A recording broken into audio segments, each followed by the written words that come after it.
भारत देश के सबसे बड़े 5 गद्दार के बारे में बताने जा रहे हैं जिन्होंने हमारे देश के साथ गद्दारी नहीं की होती तो आज भी हमारा देश सोने की चिड़िया ही कहलाता।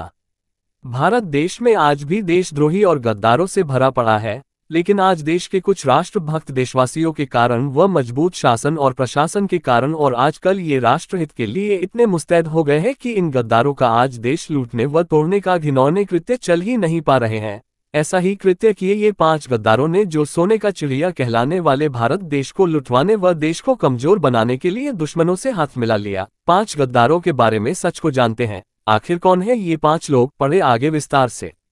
एक ऐसा भी समय था जब हमारा देश सोने की चिड़िया के नाम से जाना जाता था, पर अब हमारे देश को हम सोने की चिड़िया के नाम से केवल जान सकते। अंग्रेजों के आने से पहले समय तक हमारा देश सोने की चिड़िया कहलाता था। जन्म से ही हमारा देश एक कृषि प्रधान देश रहा है। इस देश में कृषि, खनिज जैसे पदार्थ सोने से कम नहीं थे। आज सब कुछ बदल गया है। इसका सबसे बड़ा और मुख्य कारण है युद्ध। हमारे देश पर कई बार आक्रमण हुए हैं जिसने हमारे देश को कई बार लुटा है। 712 एडी में इस्लामिक आक्रमणकारी भारत में आने शुरू हुए और 1600 में अंग्रेज व्यापार के नाम पर भारत आए, जिस कारण भारत लगातार विदेशियों के निशाने पर था। इन विदेशियों को हमेशा ही भारत के अंदर बैठे गद्दारों का साथ मिला है जिन्होंने अपना जमीर गिरवी रखकर अपने ही देश के साथ गद्दारी की। अगर ये गद्दार न होते तो आज भारत का इतिहास गुलामी की जंजीरों की बजाय समृद्धि की कथा कहता। आज हम आपको भारत देश के सबसे बड़े 5 गद्दार के बारे में बताने जा रहे हैं जिन्होंने हमारे देश के साथ गद्दारी नहीं की होती तो आज भी हमारा देश सोने की चिड़िया ही कहलाता। 1. जयचंद। जब जब इतिहास के पन्नों में राजा पृथ्वीराज चौहान का नाम लिया जाता है तब तब उनके नाम के साथ एक नाम और जुड़ता है, वो नाम है जयचंद। किसी भी धोखेबाज, गद्दार या देशद्रोही के लिए जयचंद का नाम तो मानो मुहावरे की तरह प्रयोग किया जाता है। साथ ही जयचंद को लेकर तो एक मुहावरा खूब चर्चित है कि जयचंद तूने देश को बर्बाद कर दिया, गैरों को लाकर हिंद में आबाद कर दिया। जयचंद ने दिल्ली की सत्ता के लालच में मोहम्मद गौरी का साथ दिया और युद्ध में गौरी को अपनी सेना देकर पृथ्वीराज को हरा दिया।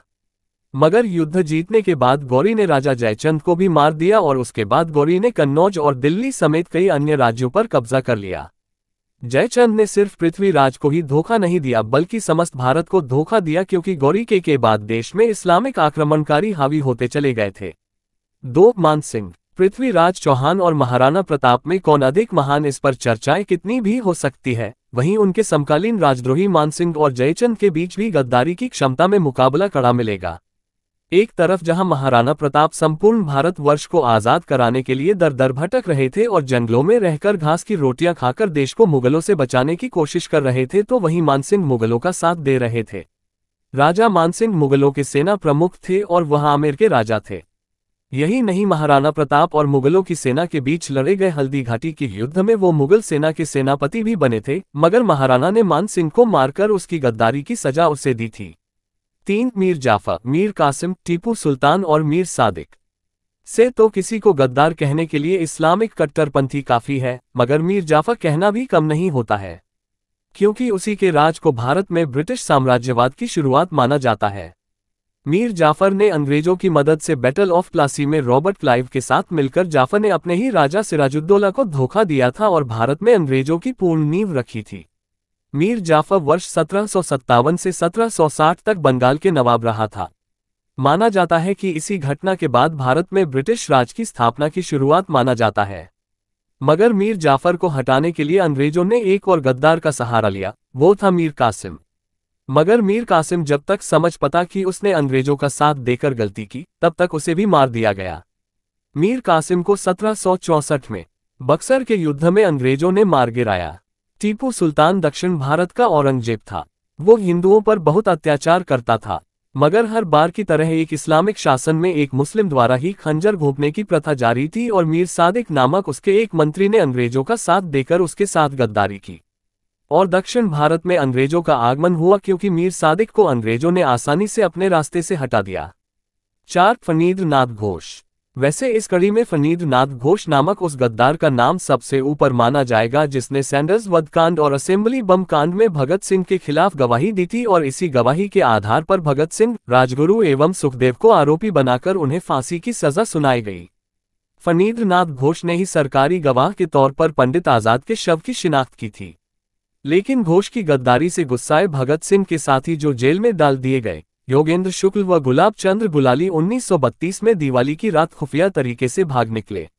जेल से निकलते ही उन्होंने गद्दार फनींद्र नाथ घोष को सजा देने की कसम खा ली।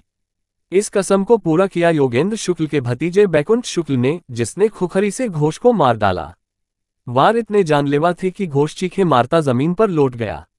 बेतिया अस्पताल में करीब सप्ताह भर जिंदगी व मौत के बीच जूझते हुए फनींद्र नाथ घोष की कहानी खत्म हो गई।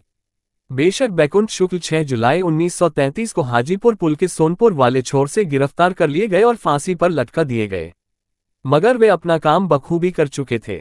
5 कांग्रेस गद्दारी की बात हो और भारत की सबसे पुरानी पार्टी को भूल जाए, ऐसा असंभव है। कोई एक नेता की बात हो तो नाम लिया जाए, मगर जिस पार्टी के नेताओं ने समय समय पर देश और हिंदुओं की पीठ में खंजर घोंपा, उसमें किसी एक व्यक्ति का नाम लेना बाकियों के साथ अन्याय होगा। इसलिए 1885 में स्थापना से लेकर आज तक कांग्रेस के नेताओं का इतिहास दागदार रहा है, जिसमें नेहरू से लेकर गांधी तक सब नेताओं के दामन हिंदुओं और देशवासियों के खून से सटे हुए हैं। कांग्रेस की देश को जो देन है वह मुख्यतः ये है: 1. 1947 में देश विभाजन, 2. कश्मीर समस्या और 3. 1962 में चीन से लड़ाई में भारत की पराजय। देश के बंटवारे वाले प्रमाण पत्र पर हस्ताक्षर नेहरू के थे। सुभाष चंद्र बोस की गुमनामी पर चुप्पी साधने वाले नेहरू थे, और इतिहास में कहा तो ये भी जाता है कि चंद्रशेखर आजाद को यदि किसी ने छल से मरवाया तो वे नेहरू ही थे, क्योंकि माना जाता है कि अंत समय में आजाद नेहरू से ही मिले थे, जिसके बाद अंग्रेजों ने उन्हें घेर लिया और जिसके बाद उन्हें खुद को गोली मारनी पड़ी।